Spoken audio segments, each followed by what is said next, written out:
Hey Waffle Gang, I do hope you are well. My name is Mark and today we're checking out some more Reddit stories, and if you do love a Reddit story, why not consider hitting that like, subscribe, maybe that notification bell too, and let's crack on with today's first story. Much love guys. Now today's first story comes from the relationship advice subreddit, and it says, is it fair of me, 27 female, to tell my husband, 34 male, that he can't move in with us if he isn't employed? To try and sum this up as simply as possible, he got fired from a great job in January. Since then, he has tried maybe 2 or 3 odd jobs, none of them very well paying or lasting more than a couple of weeks. He's contributed less than maybe $2,000 to our family this year. We have 2 2-year-olds together. I've made about all the sacrifices I could to keep us afloat. We went into credit card debt, work 2 jobs at times. I make about $53K a year and work extra odd shifts for the overtime. But yeah, I gave up having an apartment this past summer because of debt accumulating. Recently, my parents offered to watch the kids more full time so I don't have to pay for daycare, which would allow me to afford to support the 3 of us somewhat decently and get an apartment. I told him that if he can't get a job, like anything, I'll even take 10 hours just to come help me, that he can't come with us. I can't support him too. He has no disabilities that would prevent him from working. I know it's a tough market, I know that, but we are coming up on a year and I just can't stomach him being at our apartment doing nothing, while our kids are taken care of so we can work in any way possible. So if he can't do this, is it fair for me to say he can't come with us? Edit about why I was paying for daycare. To clarify, I had my kids in a 2-day educational program. It was hard to afford, but I was doing it for their benefit. They are smart and deserved hands-on and the social aspect. My mum has offered to take this over for us until I'm more financially secure, so not daycare, more like school curriculum. I switched from working from home position earlier this year for more pay. Up until that point, I was the kids' primary care and working and finishing a degree. It's been a crazy year of transition. I'm just tired and confused, and I just want stability for myself and my children. I've grappled a lot for what's best for my kids. I'm new to the whole school and daycare thing, trying to do the best by the kids. He's a good dad. He loves them. He's failing me as an equal partner though.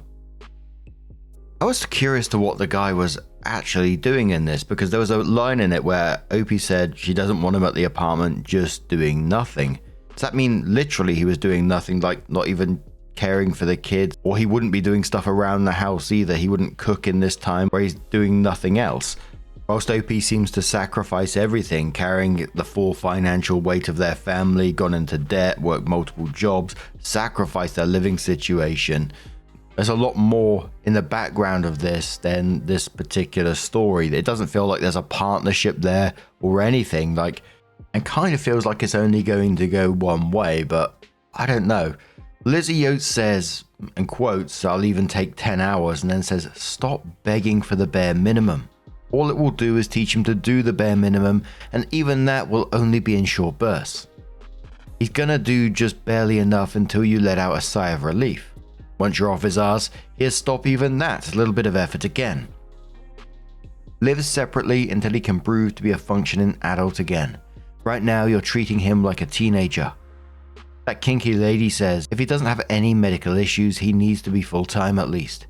The fact that OP has had to juggle multiple jobs, going to school, and being working from home, but handling childcare at the same time is insane.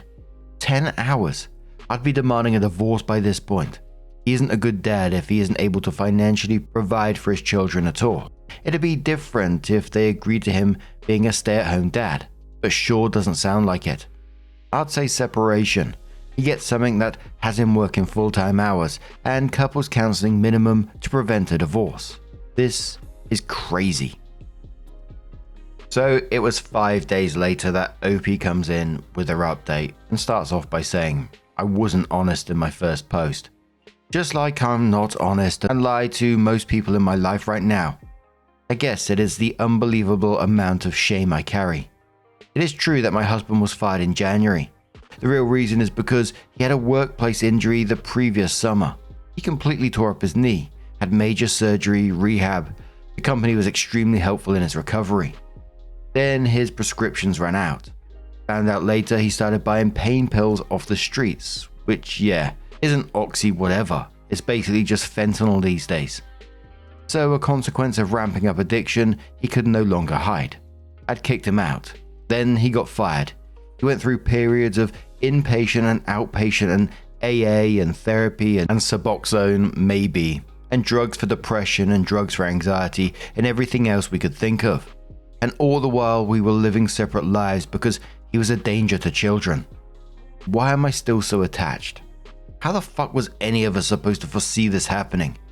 You fall deeply in love, you get the rings and the kids, life is going pretty good. Always with its challenges, but that is just like life. It is fucking hard. I'm not even sure what the point of my post was. It didn't really make much sense because he is an able person. Why can't he just get a job? Come on, dude. Or be a stay-at-home dad. I would have loved to give him that privilege, if only. But people with substance issues can't really keep a job. Definitely can't be around kids. A lot of people read my post, took time out of their day. Most of it was just criticizing us, but I mean, that is what everyone does to everybody most of the time in real life too. Still, I've been feeling some type of way about it all being based on a lie. I want a life with him. He does love his kids. This isn't how it was supposed to go. Then to top it all off, he has, because of his addiction issues, got slick 5 charges in the last 5 months or so. Been wrecking cars first, then whatever family was stupid enough to allow him to drive. Legally isn't allowed to drive. After I posted this, he got arrested for driving without a license. I already wasn't sure how in the fucking world I could salvage our relationship. Love was the only thing keeping me from cutting him off completely. His family and I are going to push for him remaining in jail / then prison and hopefully get him placed in a more substance recovery based program. But you all know how fucked the US prison systems are. Most likely he will be general population. Get even worse mentally, and God forbid it, but may eventually be saying final goodbyes. My priority at this point has passed protecting him and moved on to protecting the general public from him. For now, at least he is safe. If you consider jail / prison safe, which I sure as shit don't, but at least he won't OD, right? Repeat to myself, it is out of my hands, just like this whole experience has been. Fuck y'all, I don't even know anymore. My family says they're proud of me for holding it together. I'm sure they are disappointed in a lot of things I've done, not just keeping the door open this long. I've been so dumb throughout my 20s. I know I can do better in my decision making. Most of all, I want stability for my children. I've decided that I will be serving him with divorce papers once he gets officially sentenced. It is just a damn shame. I love the person he was before all this chaos so much, y'all don't even know. Him holding our 2 little twins in the hospital. The dad who cried when I gave him a card saying, "Baby A loves you and we'll see you soon, Daddy." This was after my 20th month scan. I can't specifically remember now. Then I handed him a second card that said, "Baby B loves you too and can't wait to meet you as well." I cry every time I think about that. I'm crying right now. How do I accept that I can't have that life with him? I just don't know. I'm just so heartbroken. In short, we will be moving into the apartment without him. We will be moving on completely in life without him. Maybe one day he can join us again and we will have more special and meaningful days. Maybe not. It's out of my hands. I appreciate y'all. Y'all can tear me up for all this. That's perfectly fine. I deserve it too. I'm not a saint. I've said horrible things to him throughout this time. I've been so angry and resentful for how this past year and a half has played out. But I'm ready to finally move on. I'm just going to leave this here and probably not return to this account. For those of you out there that are dealing with anything like I have, I'm so fucking sorry. It destroys not just the addict's life, as long as you care about them, and it isn't ever easy to say goodbye to someone you love. Not in normal circumstances or the extreme. Just know that you are not alone. I tried Al-Anon but wasn't able to establish a community. There are resources and genuinely caring people and support out there if you need that. Take care, y'all. Let's face it, OP wasn't lying to us. She was just lying to herself because the truth is just too hard to face. It's a fucking heartbreaking story. Her husband's an addict who sounds like he's just spiraled after a workplace injury. And OP talking about the memories of him when he received those cards and everything is just, it's tearing me up, honestly. And in some ways it just sounds like she's grieving the loss of her husband while he's still alive. I mean, she's been keeping the door open, hoping that this guy is just going to turn around and be the man he once was and have the life they were supposed to have. But in the end, she is showing incredible strength by choosing her kid's safety in this situation. And I really do think she did the right thing in this. I mean, what else could she do? But what do you guys make of this situation? Let us know your thoughts down in the comments below. And let's move on to another story. Now, our next story comes from Pastor Sister-in-Law, who says, "Am I the arsehole for losing my temper at sister-in-law after she ruined the meal I made? My sister-in-law, Ashley, is, for the lack of a nicer word, obnoxious. She constantly does whatever she wants, even when you ask her not to. She thinks she's right above everyone else, even when she's dead wrong. And she's just got this very stereotypical baby sister attitude where she acts like she can do whatever she wants and nobody is allowed to be mad at her because she's the baby. Yes, that's something she regularly says. My husband says she's the youngest of their family, so her acting that way is normal. But I pointed out, I'm the youngest of my family and I've never acted that way. I don't like sister-in-law, but I've been polite and kept a peaceful relationship for my husband's sake. Until today was the first time since 2019 that my husband or I have been able to see our small friend group in person. We all got our shots 2 months ago and decided to meet up finally for dinner. I cooked while our friends either pitched in ingredients, made appetizers, or brought wine. I made pasta ravioli by hand, which was hard. I made enough for me, Hubs, and our friend. But after they arrived and we all caught up, while I was finishing the food, sister-in-law showed up. She let herself in and greeted everyone happily. They know her and said hi, but I suddenly asked Hubs what she was doing here. Turns out, he mentioned the gathering to her, and he guessed she assumed she was invited. I told him to tell her to leave, because she can't just invite herself like this. He said that would be humiliating for her, and asked if she could stay. I was annoyed, but agreed. Things were fine at the start. Had a few sips of wine to relax and was about to plate everyone's food at the kitchen island and bring it to them, but forgot parmesan, so went to get it. I heard sister-in-law say she'd help bring the food to the table. I said no thanks and to stay seated. My back was to her and she said something I missed because of the loud clang of the pot hitting the floor. I heard everyone gasp and I closed my eyes. I knew what happened but didn't want to look. When I did, I just started crying. Hours of work was splattered on the floor. Sister-in-law said it was okay, it was just some pasta, I'll buy more. I lost it. I called her a stupid bitch that ruined the entire dinner because she refuses to listen. She started boo-hooing and I told her to shut up and leave. She ran out crying and I sat down to cry too. Our friends consoled me and Hubs tried to say I went too far, but our friends told him he was an arsehole and sister-in-law was in the wrong. They helped clean and we ordered pizza. But after they left, Hubs and I were flooded with calls from his family saying he was a horrible spoiled brat who made their baby cry over some stupid food. Now I'm just crying and feeling like garbage. Did I go too far?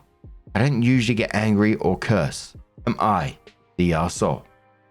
Now, of course, absolutely not the arsehole in this situation, and it's one of those ones where you haven't got a sister-in-law problem. You've got a husband problem, Husband at least mentioned this dinner situation, knowing that she'd probably invite herself. When she did turn up, your husband refused to tell her to go home because it would humiliate her. And it just seems like husband and his family, of course, prioritize his sister's feelings over you at every single turn. And it just sounded like you swore because it was the straw that broke the camel's back in this situation. But some comments from OP says, the first one says, she's 31. Another one says, he's closest in age to her and puts up with her stuff the least, especially after we got together. I think sometimes his family just wears him down. I don't usually flip out like that. I'm very level-headed, but seeing my hours of hard work dumped on the floor just broke me. God, it took so much time. Hand-making ravioli is ugh. Opie also says, I didn't have the word limit to include it, but this is not the first time she's broken, damaged, etc. something because she refuses to listen to those around her. I don't know why she insists she has to touch everything. Some days I just want to scold her like my nieces and nephews. Look with your eyes, not your hands. Opie also says, I don't understand why she was trying to take the whole pot to the table in the first place. Had plates set out to fill and serve to everyone at the island. All she had to do was stay seated for once. It was my first time making a pescatarian pasta dish because our friend Jenny doesn't eat any land meat. I was so proud how they came out. The first 10 or so were kind of wonky, but I eventually got the hang of it and was so excited to have everyone try them. I was already annoyed that I was going to have to take one ravioli from everyone so sister-in-law could eat too. Because while I made about 3 extra just in case, 1 or 2 fell apart or burned or whatever, it wasn't enough for a 7th person. But then she dropped the entire pot, and I swear, if I hadn't started crying, I'd have killed her. And one more that says, unless she tuned everyone out around her the minute she sat at the table, then no. She knew the ravioli were homemade. It got brought up multiple times. So, Opie gives the first update, which says, Hub says he understands I'm upset. The food was wasted, but he doesn't think my outburst was warranted and was actually kind of extreme. Tomorrow is his day off, and I told him he's going to be making the dish like I did, by hand and on his own. And then at the end, we'll see if he thinks my outburst was unwarranted. Update 2. Well, Hubs made pasta for the first time today, and it went much like I'd anticipated. He was all confidence and it'd be easy during the first 30 minutes. But towards the end of the first hour, that disappeared as the burn in his arms really set in from making enough dough for almost 60 ravioli. I did not lift a finger to help him knead since I didn't get any help when I did it. After the dough was done and wrapped up in the fridge, he made the filling, which took another 40 or so minutes. Then the dough was brought out and he had to start crafting the ravioli, all by hand after rolling the dough out. Lord, that went on for ages. Just rolling some dough out, cutting out squares, filling them and putting the top on, rinse and repeat until the dough and filling was all gone. All in all, the entire cooking process from start to finish for him on his own took a little over 4 hours. And that's with us not actually cooking any of the ravioli. Also, he didn't make any sauce or cook any shrimp for the ravioli to be served in/with. Also, he didn't prepare any salad to go with it. And when I told him this, that there was still more to do, he almost started crying. He started saying sorry at the 1 hour mark and hasn't stopped apologizing since. We had a long talk about his sister and the dinner she ruined. The other times she pulled similar incidents, there's a lot, and how him and his family always let her get away with it. He says he knows how they treat her isn't normal, and he doesn't like it, but was just raised to go with the flow regarding Ashley. But he said he's going to call her and tell her we need to get some space from her for now. Update 3. Updates? Hubs just got a message from his cousin of Ashley laughing and bragging about intentionally spilling the pasta to teach me a lesson for being such a snobby bitch. A handful of you all thought she did it on purpose, but I didn't actually think she did until hearing her admit to it. I've never seen my husband this pissed off before. I don't know what's going to happen now. So it was 3.5 months later that Opie came in with another update and said, Hi everyone, so much has happened since the pasta fiasco that I'd honestly completely forgotten about this account until this morning. When I logged on, I saw that I had a bunch of requests for an update, so here I am. I was going to post this in an edit on my original post, but it ended up being way too long. Someone said I should post it in the comments, but they are locked, so I decided just to make my own post and put a link to it in the original Am I the Arsehole post, since I'm not sure how to do an official update post on the Am I the Arsehole sub. Sorry. So for the update, like I said, a lot has happened since then. I'll try to remember all of it, but be warned, I'm just going to put down everything as I remember it and try to make it in order. But it's been like 4 months, so I might not do it perfectly. Here goes. So, sister-in-law bragged to her and Hub's cousin, Brenda, that she ruined the dinner on purpose. Hubs went to confront his family. Sister-in-law denied everything till Hubs played the recording. Hubs banned sister-in-law from our house until she apologized to me sincerely and reimbursed us for all the wasted food. Sister-in-law went ballistic, sobbing and throwing a massive tantrum until mother-in-law tried to calm her down and scolded Hubs for choosing some floozy over your blood family.